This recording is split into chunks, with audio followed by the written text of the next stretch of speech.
ਨਾਜ਼ਰੀਨ ਕਹਿੰਦੇ ਨੇ ਇੱਕ ਤਸਵੀਰ ਹਜ਼ਾਰ ਲਫ਼ਜ਼ਾਂ ਦੇ ਬਰਾਬਰ ਹੁੰਦੀ ਏ। ਤਸਵੀਰ ਉਹ ਕੁਝ ਵੀ ਕਹਿ ਜਾਂਦੀ ਏ ਜਿਹੜੇ ਅਲਫਾਜ਼ ਨਹੀਂ ਕਹਿ ਸਕਦੇ। ਸਹਾਫਤ ਦੀ ਦੁਨੀਆ ਵਿੱਚ ਤਸਵੀਰ ਦੀ ਬੜੀ ਅਹਿਮੀਅਤ ਹੁੰਦੀ ਏ ਔਰ ख़ास ਤੌਰ ਤੇ ਕਾਰਟੂਨ ਨਵੀਸੀ ਦੀ। ਪਾਕਿਸਤਾਨ ਦੇ ਅਖਬਾਰਾਤ ਵਿੱਚ ਕਾਰਟੂਨ ਖਸੂਸੀ ਤੌਰ ਤੇ ਛਾਇਆ ਕੀਤੇ ਜਾਂਦੇ ਨੇ ਜਿਨ੍ਹਾਂ ਦੇ ਜ਼ਰੀਏ ਹਲਕੇ ਫੁਲਕੇ ਮਜ਼ਾਕ ਨਾਲ ਵੱਡੀ ਗੱਲ ਵੀ ਕਰ ਦਿੱਤੀ ਜਾਂਦੀ ਏ। ਇਸ ਹਵਾਲੇ ਨਾਲ ਪਾਕਿਸਤਾਨ ਵਿੱਚ ਬਹੁਤ ਵੱਡੇ ਕਾਰਟੂਨਿਸਟ ਮੌਜੂਦ ਨੇ। ਸਾਡੇ ਅੱਜ ਦੇ ਪ੍ਰਾਹੁਣੇ ਵੀ ਪਾਕਿਸਤਾਨ ਦੇ ਮਕਬੂਲ ਤਰੀਨ ਕਾਰਟੂਨਿਸਟ ਨੇ ਜਿਹੜੇ ਪਿਛਲੇ 5 ਦਿਹਾਈਆਂ ਤੋਂ ਇਸ ਸ਼ੋਬੇ ਨਾਲ ਮੁੰਸਲਿਕ ਨੇ ਔਰ ਉਹਨਾਂ ਨੂੰ ਇਸ ਸ਼ੋਬੇ ਦਾ ਜਾਦੂਗਰ ਵੀ ਕਿਹਾ ਜਾਂਦਾ ਹੈ। ਇਹਨਾਂ ਦੀ ਗ੍ਰਾਂ ਕਦਰ ਖਦਮਾਤ ਦੇ ਇਵਜ਼ ਹਕੂਮਤ ਪਾਕਿਸਤਾਨ ਨੇ ਇਹਨਾਂ ਨੂੰ ਪ੍ਰਾਈਡ ਆਫ ਪਰਫਾਰਮੈਂਸ ਜੈਸੇ ਐਵਾਰਡ ਨਾਲ ਵੀ ਨਵਾਜ਼ਿਆ। ਆਓ ਮਿਲਦੇ ਹਾਂ ਸਾਡੇ ਅੱਜ ਦੇ ਪ੍ਰਾਹੁਣੇ ਲਿਵਿੰਗ ਲੀਜੈਂਡ ਮਾਰੂਫ ਕਾਰਟੂਨਿਸਟ ਜਾਵੇਦ ਇਕਬਾਲ ਹੋਰਾਂ ਦੇ ਨਾਲ। ਜਾਵੇਦ ਸਾਹਿਬ अस्सलाम वालेकुम। ਤੁਹਾਨੂੰ ਚੁਪਾਲ ਦੇ ਪ੍ਰੋਗਰਾਮ ਪ੍ਰਾਹੁਣਿਆਂ 'ਚ ਜੀ ਆਇਆਂ ਨੂੰ ਕਹਿੰਦੇ ਹਾਂ ਅਸੀਂ। ਬਹੁਤ ਬਹੁਤ ਮਿਹਰਬਾਨੀ ਜੀ। ਇੱਕ ਤੇ ਤੁਹਾਡੇ ਆਉਣ ਦੀ ਖੁਸ਼ੀ ਹੈ, ਫਿਰ ਦੂਸਰਾ ਹੈ ਕਿ ਪੰਜਾਬੀ 'ਚ ਹੋ ਰਿਹਾ ਪ੍ਰੋਗਰਾਮ। ਜਾਵੇਦ ਸਾਹਿਬ ਸਿਆਲਕੋਟ 'ਚ ਪੈਦਾ ਹੋਏ? ਮੈਂ ਵੈਸੇ ਜੰਮੂ 'ਚ ਪੈਦਾ ਹੋਇਆ ਸੀ। ਅੱਛਾ, ਜੰਮੂ 'ਚ ਪੈਦਾ ਹੋਏ। ਤੇ ਜੰਮੂ ਜਿਲ੍ਹੇ ਮੈਂ ਪਾਕਿਸਤਾਨ ਬਣਿਆ ਤਾਂ ਕੋਈ ਮੇਰਾ ਖਿਆਲ ਹੈ 8 ਮਹੀਨੇ ਦਾ ਸੀ। ਜੰਮੂ ਦੇ ਬਾਅਦ ਜਿਸਲੇ ਉਹਦੇ ਬਾਅਦ ਸਭ ਤੋਂ ਪਹਿਲਾ ਜਿਹੜਾ ਪੜਾਓ ਸੀ ਨਾ ਜੀ ਜੀ, ਜਿਲ੍ਹੇ ਲੁੱਟਾ ਕੇ ਤੁਸੀਂ ਆਏ ਜੀ ਜੀ, ਤੇ ਉਹ ਸਿਆਲਕੋਟ ਸੀ। ਅੱਛਾ ਅੱਛਾ ਅੱਛਾ ਉਹ ਫਿਰ ਅਸੀਂ ਉੱਥੇ ਹੀ ਸੈਟਲ ਹੋ ਗਏ। ਮੇਰੇ ਪੇਰੈਂਟਸ ਜਿਹੜੇ ਨੇ ਅੱਛਾ ਅੱਛਾ। ਤੇ ਜਾਵੇਦ ਸਾਹਿਬ ਸਿਆਲਕੋਟ 'ਚ ਫਿਰ ਬਚਪਨ ਕਿਸ ਤਰ੍ਹਾਂ ਦਾ ਗੁਜ਼ਰਿਆ ਜਨਾਬ ਦਾ? ਸੁਣਿਆ ਬਹੁਤ ਸ਼ਰਾਰਤੀ ਹੁੰਦੇ ਸੋ। ਉਹ ਸਾਰੇ ਹੀ ਹੁੰਦੇ ਨੇ। ਬਚਪਨ ਤੇ ਮੇਰਾ ਖਿਆਲ ਹੈ ਨਾ ਹੀ ਇਸ ਚੀਜ਼ ਦਾ ਮਾਸੂਮੀਅਤ ਔਰ ਸ਼ਰਾਰਤਾਂ और बिल्कुल किसी चीज़ का फिक्र फाका नहीं। और क्या वक्त से अजमल साहब होने कोई बच्चे नू किसी नू स्कूल दाखिल कराना होए तो अजाब बन जाता है ना। सिफारिशां लभदे हो, फीसां ते फिर ते असी माशाअल्लाह मेरे 8 भैन भाई माशाअल्लाह ते उन्हां नू स्कूलों च आपे ही चले जाईदा सी, आपे ही दाखला ले लईदा सी। ते ਸਿਆਲਕੋਟ ਦਾ ਜਿਹੜਾ ਬਿਹਤਰੀਨ ਇੱਕ ਸਕੂਲ ਸੀ ਨਾ ਉਹ ਗਵਰਨਮੈਂਟ ਹਾਈ ਸਕੂਲ ਸੀ। ਅੱਛਾ ਅੱਛਾ। ਜਨਾਬ ਪਾਰਕ ਦੇ ਨਾਲ ਹੀ। ਯਾਨੀ ਉਹ ਸਕੂਲ ਦੀ ਤੁਸੀਂ ਇਹ 2 ਗਰਾਊਂਡਾਂ ਹਾਕੀ ਦੀ, ਫੁੱਟਬਾਲ ਦੀ ਔਰ ਬਿਹਤਰੀਨ ਕਮਰੇ, ਬਿਹਤਰੀਨ ਫਰਨੀਚਰ, ਇੰਡਸਟਰੀਅਲ ਡਰਾਇੰਗ ਵੀ ਸਿਖਾਉਂਦੇ ਸਨ। ਅੱਛਾ। ਜਿਹੜੀ ਕਿ ਮੇਰੇ ਅੱਜ ਤੱਕ ਕੰਮ ਆ ਰਹੀ ਹੈ। ਜਿਸਲੇ ਮੈਂ ਕਾਰਟੂਨ ਬਣਾਉਣਾ ਨਾ ਜੀ ਜੀ ਤੇ ਕਈ ਵਾਰੀ ਤੇ ਮੈਂ ਉਹਦੀ ਬੈਕਗਰਾਉਂਡ ਦੇ ਵਿੱਚ ਮੈਨੂੰ ਜ਼ਿਆਦਾ ਮਜ਼ਾ ਆਉਂਦਾ। ਪਰਦੇ, ਮੇਜ਼, ਕੋਈ ਕੁਰਸੀ, ਕੋਈ ਟੈਲੀਵਿਜ਼ਨ, ਕੋਈ ਟੈਲੀਫੋਨ। ਅਸਾਤਜ਼ਾ ਨੇ ਜਿਹੜੇ ਸਾਨੂੰ ਉਹਨਾਂ ਨੇ ਹਾਈ ਸਕੂਲ ਹੀ ਸਿਖਾਈ ਸੀ ਡਰਾਇੰਗ, ਉਹ ਵੀ ਕੰਮ ਆ ਰਹੀ ਹੈ। ਫਿਰੋਜ਼ ਦੀਨ ਸਾਹਿਬ ਅੱਲਾਹ ਤਾਲਾ ਉਹਨਾਂ ਨੂੰ ਜੰਨਤ ਨਸੀਬ ਕਰੇ, ਮੇਰੇ ਆਰਟ ਟੀਚਰ ਸਨ। ਅੱਛਾ, ਮਤਲਬ ਇਹ ਕਿ ਬਚਪਨ 'ਚ ਹੀ ਇਹ ਲਕੀਰਾਂ ਸ਼ਕੀਰਾਂ ਮਾਰਨ ਦਾ ਸ਼ੌਕ ਪੈਦਾ ਹੋ ਗਿਆ ਸੀ। ਉਹ ਮੇਰਾ ਖਿਆਲ ਹੈ ਜੀ ਕਿ ਇਨਸਾਨ ਨੂੰ ਜਿਹਨੇ ਅੱਲਾਹ ਤਾਲਾ ਨੇ ਤਖਲੀਕ ਕੀਤਾ ਨਾ ਉਹਦੇ ਜ਼ਿੰਮੇ ਉਹਨੇ ਕੰਮ ਵੀ ਲਾਤਾ ਜਿਹੜਾ ਸਾਨੂੰ ਨਹੀਂ ਪਤਾ। ਸਾਨੂੰ ਨਹੀਂ ਪਤਾ, ਅਸੀਂ ਐਵੇਂ ਇੱਧਰ ਉੱਧਰ ਹੋ ਕੇ ਕਰਨਾ ਉਹੀ ਹੈ ਜਿਹੜਾ ਅੱਲਾਹ ਨੇ ਸਾਡੇ ਤੇ ਫਿਕਸ ਕੀਤਾ। ਬਿਲਕੁਲ ਸਹੀ। ਤੇ ਮੇਰੀ ਡਰਾਇੰਗ ਮਾਸ਼ਾਅੱਲਾ ਬਹੁਤ ਅੱਛੀ ਸੀ। ਅੱਛਾ। ਔਰ ਜਿਹੜਾ ਮੇਰਾ ਹੈਂਡ ਰਾਈਟਿੰਗ ਹੈ ਨਾ ਉਹ ਤੇ ਮਾਸ਼ਾਅੱਲਾ ਆਪਣੇ ਮੂੰਹ ਤਾਰੀਫ ਨਹੀਂ ਕਰਨੀ ਚਾਹੀਦੀ, ਅਸੀਂ ਵੀ ਦੇਖਨੇ ਆ। ਲੇਕਿਨ ਇਹ ਕਿ ਮੇਰੇ ਜਿਹੜੇ ਪਰਚੇ ਹੁੰਦੇ ਸਨ ਨਾ, ਜਿਹੜੇ ਜਵਾਬੀ ਪਰਚੇ ਹੁੰਦੇ ਸਨ ਇਮਤਿਹਾਨੀ ਜੀ, ਉਹ ਇਸ ਤਰ੍ਹਾਂ ਲੱਗਦਾ ਸੀ ਕਿ ਪ੍ਰਿੰਟਿੰਗ ਹੋਈ ਦੀ। ਉਹ ਫਿਰ ਮੇਰੇ ਜਿਹੜੇ ਪ੍ਰਿੰਸੀਪਲ ਸੀ ਇਕਬਾਲ ਭੱਟ ਸਾਹਿਬ, ਮੇਰਾ ਖਿਆਲ ਹੈ ਇਹ ਮੈਂ ਗੱਲ ਕਰ ਰਿਹਾ 58 59। ਅੱਛਾ। ਉਹਨਾਂ ਨੇ ਕਿਹਾ ਇਹ ਪਰਚੇ ਮਹਿਫੂਜ਼ ਕਰੋ। ਵਾਹ। ਯਾਨੀ ਉਹ ਅੱਛਾ, ਉਹ ਪੜ੍ਹਾਈ ਦੇ ਵਿੱਚੋਂ ਕੋਈ ਐਡਾ ਮੈਂ ਬਹੁਤ ਆਲਾ ਨਹੀਂ ਸਾਂ। ਝੂਠ ਮਾਰਨ ਦੀ ਤੇ ਆਦਤ ਹੀ ਨਹੀਂ। ਸਹੀ ਹੈ। 33 ਨੰਬਰ ਅਸੀਂ ਲੈਂਦੇ ਨੇ ਸਾਰੀ ਜ਼ਿੰਦਗੀ। 5 ਨੰਬਰ ਹੁੰਦੇ ਸਨ ਖੁਸ਼ਖਤੀ ਦੇ, ਉਹ ਤੇ ਮਿਲਣੇ ਹੀ ਮਿਲਣੇ ਸਨ, ਉਹਦੇ 'ਚ ਕੋਈ ਕੱਟ ਨਹੀਂ ਸੀ ਸਕਦਾ। ਸਹੀ। ਫਿਰ ਤਸਵੀਰਾਂ ਬਣਾਉਣ ਦੇ ਬਹਾਨੇ ਹੁੰਦੇ ਸਨ ਕਿ ਲਾਮਾ ਇਕਬਾਲ पे मजमून लिखो कि फलां क्या है, कि सियालकोट के कारखाने ਟੈਨਿਸ ਬੈਟ ਬਿਆਲ ਬਣਾ ਦੇਣਾ। ਖੈਰ ਉਹਨਾਂ ਦਿਨਾਂ 'ਚ ਤੇ ਅਸੀਂ ਤਖਤੀ ਚੁੱਕੇ ਲਿਖਦੇ ਸਾਂ। ਹਾਂਜੀ ਹਾਂਜੀ। ਔਰ ਜੀ ਦੀ ਨਿਬ 'ਤੇ ਉਹ 4 ਲਾਈਨਾਂ ਵਾਲੀ ਕਾਪੀ 'ਤੇ ਨਾ। ਤੇ ਇਹ ਚੀਜ਼ਾਂ ਹੁਣ ਨਾ ਜਿਹੜੀਆਂ ਨੇ ਨਾ ਗਾਇਬ ਹੋ ਗਈਆਂ। ਤੁਸੀਂ ਕਿੰਨਾ ਵੀ ਅੱਛੇ ਸਕੂਲ ਨੇ ਜਿਹੜੇ ਕੋਈ ਪਤਾ ਨਹੀਂ 50-50 ਹਜ਼ਾਰ ਮਹੀਨੇ ਦੀ ਫੀਸ ਲੈਂਦੇ ਨੇ, ਉਹਨਾਂ ਦੇ ਬੱਚਿਆਂ ਦਾ ਤੁਸੀਂ ਉਰਦੂ ਦਾ ਦਸਖਤ ਦੇਖੋ ਤੇ ਉਹ ਇੰਝ ਹੋ ਗਿਆ ਕੀੜੇ ਮਾੜੇ ਮਾਰੇ ਨੇ। ਬਿਲਕੁਲ ਸਹੀ, ਬਿਲਕੁਲ ਤੇ ਸਹੀ। ਸਾਨੂੰ ਅਸੀਂ ਜਿਹੜਾ ਵਕਤ ਗੁਜ਼ਾਰਿਆ ਦਾ ਉਹ ਮੇਰਾ ਹਾਲੇ ਤਖਤੀ ਦਾ ਤੇ ਪਤਾ ਨਹੀਂ, ਹੁਣ ਬੱਚਿਆਂ ਨੂੰ ਪਤਾ ਵੀ ਹੈ ਕਿ ਨਹੀਂ। ਅੱਛਾ, ਉਹਦੇ ਤੇ ਗਾਚਨੀ ਮਲੀ ਦੀ ਸੀ ਜਿਹਦੇ ਨਾਲ ਇੱਕ ਪਰਫੈਕਟ ਮੁਲਾਇਮ ਹੋ ਜਾਂਦੀ। ਜੀ ਜੀ। ਅੱਛਾ, ਕਈ ਵਾਰੀ ਗਾਚਨੀ ਖਾ ਵੀ ਜਾਂਦੇ ਸੀ ਨਾਲ ਨਾਲ ਨਾ। ਤੇ ਉਹਦੇ ਬਾਅਦ ਕਾਨੇ ਦੀ ਕਲਮ, ਦੁਆਤ, ਔਰ ਉਹਦੇ ਨਾਲ ਅਲਫਬੇ ਜੀਮ, ਕਲਮ ਨੂੰ ਅੱਗੋਂ ਕੱਟ ਕੇ ਜੀ ਹਾਂ। ਔਰ ਉਹ ਇੱਕ ਤਫਰੀਹ ਵੀ ਹੁੰਦੀ ਸੀ। ਜੀ ਜੀ। ਔਰ ਉਹਦੇ ਨਾਲ ਹੈ ਕਿ ਦਸਖਤ ਵੀ ਸਾਰਿਆਂ ਦਾ। ਜੀ ਜੀ। ਮੇਰੇ ਮੈਨੂੰ ਹੁਣ ਯਾਦ ਹੈ ਕਿ ਮੇਰੀ ਵਾਲਦਾ ਤੇ ਮੇਰੇ ਭੈਣਾਂ ਭਰਾਵਾਂ ਦਾ ਵੀ ਬਹੁਤ ਅੱਛਾ ਦਸਖਤ ਹੈ, ਕਿਉਂਕਿ ਉਸੇ ਦੌਰ ਦੇ ਨੇ। ਉਸੇ ਦੌਰ ਤੇ ਆਪਣਾ ਮੇਰੀ ਚੂँकि ਡਰਾਇੰਗ ਵੀ ਅੱਛੀ ਸੀ ਜੀ। ਤੇ ਮੇਰਾ ਖਿਆਲ ਹੈ ਮੈਟ੍ਰਿਕ ਤੱਕ ਨਾ ਮੈਂ ਪੂਰੇ ਸ਼ਹਿਰ 'ਚ ਮਸ਼ਹੂਰ ਸੀ। ਅੱਛਾ। ਕਿਉਂਕਿ ਸਿਆਲਕੋਟ ਦੇ ਵਿੱਚ ਜਿਹੜੀ ਵਾਹਦ ਤਫਰੀਹ ਹੁੰਦੀ ਸੀ ਨਾ ਕਿ 2 ਕਾਲਜਾਂ ਦੇ ਮੈਚ ਹੁੰਦੇ ਸਨ ਜੀ ਜੀ। ਕ੍ਰਿਕਟ ਦੇ, ਜਨਾਬ ਪਾਰਕ, ਉੱਥੇ ਪੂਰਾ ਸ਼ਹਿਰ ਇਕੱਠਾ ਹੁੰਦਾ ਸੀ। ਉਹ ਫਿਰ ਮੈਂ ਬਾਨੇ ਨਾਲ ਕੋ ਕਾਰਟੂਨ ਤਾਂ ਨਹੀਂ, ਉਹ ਕਾਰਟੂਨਿਸਟ ਮੈਂ ਉਦੋਂ ਨਹੀਂ ਸੀ, ਉਦੋਂ ਮੈਂ ਤਸਵੀਰਾਂ ਬਣਾਉਂਦਾ ਸੀ। 12 ਰਬੀਉਲ ਅਵਲ, ਹਾਂਜੀ ਹਾਂਜੀ, ਇਹਦੇ ਜਲੂਸ ਨਿਕਲਦੇ ਸਨ। ਕੋ ਪਹਾੜੀਆਂ ਤੇ ਹੁਣ ਵੀ ਬਣਾਉਂਦੇ ਨੇ ਬੱਚੇ। ਹਾਂਜੀ ਹਾਂਜੀ। ਅੱਛਾ, ਉਹ ਛਾਨ ਬੂਰੇ ਨਹੀਂ ਨਾ, ਉਹਦਾ ਜਿਹੜਾ ਹੁੰਦਾ ਹੈ ਲੱਕੜੀ ਦਾ, ਜੀ ਜੀ, ਬਰਾਦਾ ਜਿਹੜਾ ਹੁੰਦਾ, ਉਹਨੂੰ ਰੰਗ ਕਰਕੇ ਮੁਖਤਲਿਫ ਉਹ ਚੀਜ਼ਾਂ ਬਣਦੀਆਂ ਸਨ। ਉਹ ਫਿਰ ਮੈਂ ਕਈ ਵਾਰੀ ਉਹ ਬਣਾਉਂਦਾ ਸੀ ਆਪਣੇ ਗਲੀ ਦੇ ਵਿੱਚ ਨਾ, ਬੜਾ ਕਿ ਜੀ ਜਾਵੇਦ ਆ ਯਾਰ ਕੁਛ ਕਰ ਦੇ। ਅੱਛਾ, ਫਿਰ ਮੈਨੂੰ ਯਾਦ ਹੈ ਕਿ ਹਮੀਦ ਸਾਹਿਬ ਮਸ਼ਰਕ ਅਖਬਾਰ ਇਸ ਕਾਰਟੂਨਿਸਟ ਹੁੰਦੇ ਸਨ, ਮੀਰ ਸਾਹਿਬ ਦੇ ਨਾਮ ਤੋਂ। ਅੱਛਾ, ਮੀਰ ਸਾਹਿਬ ਨੂੰ ਮੈਂ ਕਾਪੀ ਕਰਦਾ ਸੀ। ਅੱਛਾ, ਮਤਲਬ ਹੈ ਕਿ ਔਰ ਇਹਦੇ 'ਚ ਮੈਨੂੰ ਕੋਈ ਇਤਰਾਜ਼ ਨਹੀਂ ਹੈ। ਹੁਣ ਅੱਲਾਹ ਤਾਲਾ ਉਹਨਾਂ ਨੂੰ ਜੰਨਤ ਨਸੀਬ ਕਰੇ। ਉਹ ਵੀ ਸਿਆਲਕੋਟ ਦੇ ਸਨ। ਅੱਛਾ ਅੱਛਾ, ਬੜੇ ਵੱਡੇ ਆਦਮੀ ਜੀ। ਤੇ ਉਹ ਮੈਂ ਕਿਸੇ ਮਠਿਆਈ ਦੀ ਦੁਕਾਨ ਤੇ ਸਾਡੇ ਕਰੀਬੀ ਹੁੰਦੇ ਸਨ, ਬੜੇ ਸਾਡੇ ਦੋਸਤ ਹੀ ਸਨ। ਉਹਨਾਂ ਨੇ ਕਹਿਣਾ ਯਾਰ ਜ਼ਰਾ ਇੱਥੇ ਕੋਈ ਮੀਰ ਸਾਹਿਬ ਮਿਠਾਈयों की दुकान ਨਾਲ ਬਣਾ ਦੇਣਾ। तो जनाब कई दिन ਅਸੀਂ ਜਲੇਬੀਆਂ ਮੁਫਤ ਖਾਂਦੇ ਰਹਿਣਾ। ਤੇ ਫਿਰ ਪਹਿਲੀ ਦਫਾ ਕਿਸ ਤਰ੍ਹਾਂ ਕਾਰਟੂਨ ਬਣਾਇਆ, ਕਿਸ ਤਰ੍ਹਾਂ ਇਸ ਪਾਸੇ? ਨਹੀਂ, ਉਹ ਮੈਂ ਤੁਹਾਨੂੰ ਦੱਸਣਾ ਕਿ ਮੈਟ੍ਰਿਕ ਜਿਹੜਾ ਹੈ ਨਾ, ਉਹਦੇ ਤੱਕ ਮੈਨੂੰ ਵੀ ਮਹਿਸੂਸ ਹੋ ਗਿਆ ਸੀ ਕਿ ਨਹੀਂ ਯਾਰ ਮੈਂ ਅੱਛੀ ਚੀਜ਼ ਹੈ ਮੇਰੀ ਸ਼ਨਾਖਤ ਹੈ। ਫਿਰ ਮੈਂ ਜਨਾਬ ਆਪਣਾ ਵਾਲਦੈਨ ਨੂੰ ਬੜਾ ਮੈਂ ਇਨਸਿਸਟ ਕੀਤਾ, ਜਾਂ ਪਤਾ ਨਹੀਂ ਕੀ ਹੋਇਆ, ਮੇਰੀ ਖਾਲਾ ਸੀ ਇੱਥੇ ਲਾਹੌਰ। ਅੱਛਾ ਅੱਛਾ। ਉਹਨਾਂ ਨੇ ਮੈਨੂੰ NCA 'ਚ ਦਾਖਲ ਕਰਾ ਦਿੱਤਾ। ਅੱਛਾ। ਮੇਰੀ ਖਾਸ਼ ਤੇ ਮੈਨੂੰ ਨਹੀਂ ਸੀ ਪਤਾ NCA ਕੀ ਹੈ। ਉਹ ਜਨਾਬ ਕੀ ਹੋਇਆ ਕਿ ਉਦੋਂ ਮੈਟ੍ਰਿਕ ਦੇ ਬਾਅਦ ਲੈਂਦੇ ਸਨ। ਅੱਛਾ ਅੱਛਾ ਅੱਛਾ।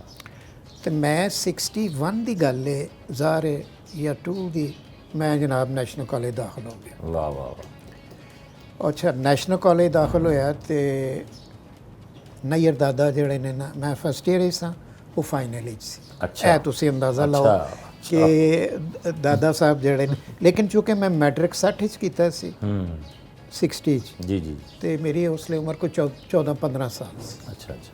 ਮੈਂ ਉੱਥੋਂ ਆ ਗਿਆ NCA। ਉਹ ਜਨਾਬ ਇੱਥੇ ਦਾ ਮਾਹੌਲ ਦੇਖ ਕੇ ਤੇ ਮੈਂ ਜਨਾਬ ਉਹ ਤੇ ਕੁੜੀਆਂ ਤੇ ਮਾਡਰਨ ਤੇ ਇਹ ਉਹ, ਕੋਈ ਸਿਗਰਟ ਪੀ ਰਿਹਾ, ਕੋਈ ਕੁਛ ਕਰ ਰਿਹਾ। ਅੱਛਾ, ਉਹ ਵਾਲਦੈਨ ਨੂੰ ਕੋਈ ਰਿਪੋਰਟਾਂ ਮਿਲਣੀਆਂ ਸ਼ੁਰੂ ਹੋ ਗਈਆਂ ਕਿ ਜ਼ਾਹਰ ਕਲਾਸ ਫੈਲੋ ਮੁੰਡੇ ਘੱਟ ਹੁੰਦੇ ਸਨ, ਕੁੜੀਆਂ ਜ਼ਿਆਦਾ, ਤੇ ਹਰ ਕਿਧਰੇ ਬਹਿਣਾ ਖਲੋਣਾ। ਜੀ ਹਾਂ ਜੀ ਹਾਂ। ਤੇ ਉਹਦੇ ਵਿੱਚ ਕੁੜੀਆਂ, ਉਹ ਘਰਦਿਆਂ ਨੂੰ ਰਿਪੋਰਟ ਮਿਲੀ ਕਿ ਬੱਚਾ ਸਾਡਾ ਜਿਹੜਾ ਹੈ ਉਹ ਤੇ ਹਰ ਵੇਲੇ ਕੁੜੀਆਂ ਦੇ ਵਿੱਚ ਹੁੰਦਾ। ਉਹ ਪਤਾ ਨਹੀਂ ਕਿਸੇ ਨੇ ਕੋਈ ਸੜ ਕੇ ਕੋਈ ਕੰਨ ਭਰੇ ਹੋਣਗੇ ਉਹਨਾਂ ਦੇ। ਤੇ ਉਹ ਜਨਾਬ ਇੱਕ ਦਿਨ ਉਹਨਾਂ ਨੇ ਫੈਸਲਾ ਸਾਦਰ ਕੀਤਾ ਕਿ ਬਸ ਕੂਚ ਕਰੋ, ਵਾਪਸ ਸਿਆਲਕੋਟ। ਲਓ ਜੀ, ਮੈਂ ਆਪਣਾ ਇੱਕ ਟਰੰਕ ਹੁੰਦਾ ਸੀ, ਉਹ ਮੈਨੂੰ ਪੂਰੀ ਕਲਾਸ ਗੇਟ ਤੇ ਆਈ ਛੱਡਣ ਵਾਸਤੇ। ਤੇ ਮੈਂ ਬਸ, ਮੇਰਾ ਹਾਲ ਹੀ ਨਾ ਪੁੱਛੋ ਕਿ ਇਹੋ ਜਿਹਾ ਮੈਂ ਮਾਹੌਲ ਛੱਡ ਕੇ ਦੇ ਵਿੱਚ। ਅੱਛਾ, ਫਿਰ ਮੈਂ ਸਿਆਲਕੋਟ ਆ ਗਿਆ। ਅੱਛਾ, ਇਸ ਦੌਰਾਨ ਵਿੱਚ ਮੈਂ ਲਾਹੌਰ ਨੂੰ ਐਕਸਪੋਜ਼ਰ ਹੋ ਗਿਆ ਮੇਰਾ, ਸਿਆਲਕੋਟ ਮੇਰਾ ਦਿਲ ਹੀ ਨਾ ਲੱਗੇ ਤੇ ਰੂਹ ਮੇਰੀ ਇੱਥੇ, ਜਿਸਮ ਮੇਰਾ ਉੱਥੇ। ਇੱਕ ਮੈਂ ਜਦੋਂ ਲਾਹੌਰ ਆਇਆ ਤੇ ਇਸ ਦਰਮਿਆਨ ਵਿੱਚ ਇੱਕ ਮੇਰਾ ਦੋਸਤ ਬਣ ਗਿਆ ਅਸਦ ਯਾਰ ਖਾਨ, ਗੁਲਬਾਗ ਰਹਿੰਦਾ ਸੀ। ਤੇ ਉਹ ਇੰਨੀ ਕੁ ਮੇਰੀ ਦੋਸਤੀ ਹੋ ਗਈ ਕਿ ਜਦੋਂ ਮੈਨੂੰ 5 ਰੁਪਏ ਮਿਲਣਾ ਨਾ ਘਰਦਿਆਂ, ਉਦੋਂ ਚਵਾਨੀ ਮਿਲਦੀ ਸੀ ਘਰਾਂ। ਹਾਂਜੀ ਹਾਂਜੀ। ਜਦੋਂ 5 ਰੁਪਏ ਮਿਲਣੇ, ਉਹ ਜਨਾਬ ਮੇਰੇ ਘਰ ਦੇ ਕੋਲੋਂ ਬੱਸ ਨਿਕਲਦੀ ਸੀ ਲਾਹੌਰ ਜਾਣ ਵਾਸਤੇ। ਅੱਛਾ। ਹਾਂ, ਉਹ ਮੈਂ ਜਨਾਬ ਬੱਸ ਤੇ ਬਹਿ ਜਾਣਾ, ਉਹਨੂੰ ਦੋਸਤ ਨੂੰ ਫੋਨ ਕਰਨਾ, 4 ਆਨੇ ਦੀ ਟਿਕਟ ਹੁੰਦੀ ਸੀ ਓਮਨੀ ਬੱਸ ਦੀ, ਡਬਲ ਡੈਕਰ ਦੀ। ਹਾਂ, ਡਬਲ ਡੈਕਰ ਚ। ਉਹਦੇ ਚੋਂ ਜਨਾਬ ਅਸੀਂ ਗੁਲਬਰਗ ਆ ਜਾਣਾ ਚੁਆਨੀ 'ਚ। ਅੱਗੋਂ ਦੋਸਤ ਹੈ, ਉਹਨਾਂ ਨੇ ਫਿਰ ਮੈਨੂੰ ਅਡਾਪਟ ਹੀ ਕਰ ਲਿਆ ਨਾ, ਭੈਣਾਂ ਭਾਈਆਂ ਬਿਲਕੁਲ ਜਿਸ ਤਰ੍ਹਾਂ। ਫਿਰ ਮੈਂ ਘਰਦਿਆਂ ਦੇ ਨਾਲ ਮਾਹੌਲ ਜਿਹੜੇ ਦੇਖਿਆ ਨਾ ਕਿ ਨਹੀਂ ਇਹਨਾਂ ਨੇ ਨਹੀਂ ਬਾਜ਼ ਆਉਣਾ, ਮੈਂ ਚੁੱਪ ਕਰਕੇ ਨਾ ਰਾਏ ਫਰਾਰ ਕਰਕੇ ਤੇ ਲਾਹੌਰ ਆ ਗਿਆ। ਲਾਹੌਰ ਆ ਗਿਆ। ਅੱਛਾ, ਉਹ ਜਿਹੜਾ ਮੇਰਾ ਦੋਸਤ ਸੀ ਨਾ, ਇੱਕ ਪੜਾਅ ਨੇ ਮੈਨੂੰ ਦੇ ਦਿੱਤਾ।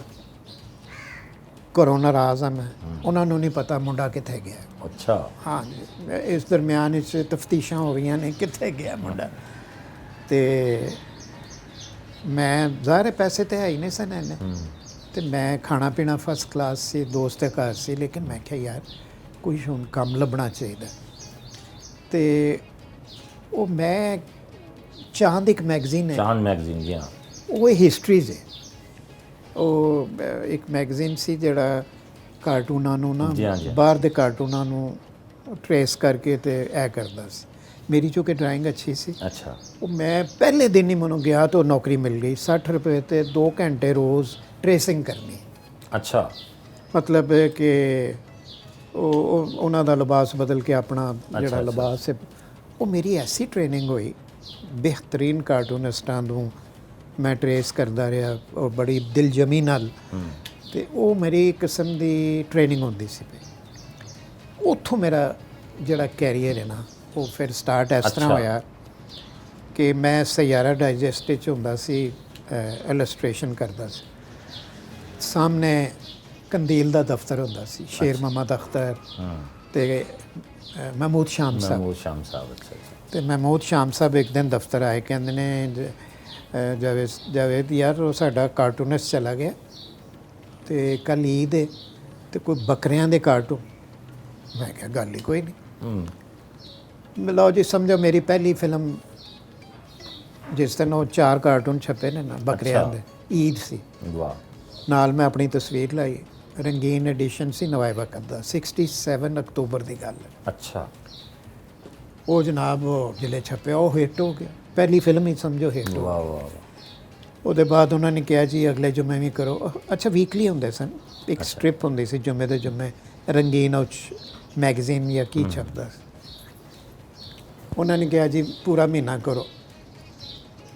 ਅੱਛਾ, ਮੇਰਾ ਖਿਆਲ ਸੀ ਕਿ ਅਖਬਾਰ ਦੀ ਨੌਕਰੀ ਹੈ, ਕਿੱਥੇ 60 ਰੁਪਏ ਮਿਲਦੇ ਨੇ, ਇਹ ਤਾਂ ਮੌਜਾਂ ਹੀ ਮੌਜਾਂ। ਮੈਂ ਉਧਾਰ ਬਣਾ ਜਨਾਬ ਕੈਂਟੀਨ ਤੋਂ ਦੋਸਤਾਂ ਨੂੰ ਐਂਟਰਟੇਨ ਕਰਨਾ ਸ਼ੁਰੂ ਕਰਤਾ, ਮੌਜਾਂ। ਇਹ ਸੋਚ ਕੇ ਰਾਤੀ ਨੀਂਦਰ ਹੀ ਨਾ ਪਏ ਕਿ ਮੈਨੂੰ ਮਹੀਨੇ ਦੀ ਕਿੰਨੀ ਕੁ ਤਨਖਾਹ ਮਿਲੇਗੀ। ਅੱਛਾ, ਲੇਕਿਨ ਉਸ ਮਹੀਨੇ ਦੇ ਵਿੱਚ ਨਾ ਮੈਂ ਨਾਲ ਨਾਲ ਮਸ਼ਹੂਰ ਹੁੰਦਾ ਗਿਆ। ਸਫ਼ਰ ਮੈਂ ਬੱਸ 'ਚ ਕਰਦਾ ਸੀ। ਬੱਸ 'ਚ ਨਾ ਇੱਕ ਬੱਚੇ ਨੇ ਆ ਕੇ, ਜ਼ਾਹਰ ਕੋ ਵੱਡੇ ਨਾਲ ਸਨ ਉਹਦੇ, ਉਹਨਾਂ ਨੇ ਇਸ਼ਾਰਾ ਕੀਤਾ ਹੋਣਾ।